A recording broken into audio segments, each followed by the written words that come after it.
దిక్కు చేరి చూచినాడు రక్షకుండు భవించేనా మన కొరకు పరమా రక్షకుండు భవించేనా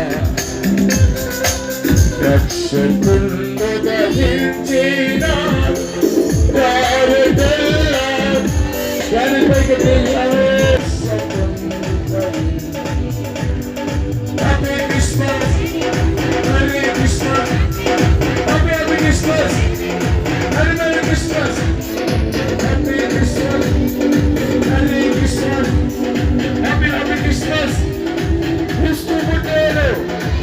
క్రీస్తు మన కొరకు పుట్టాడు.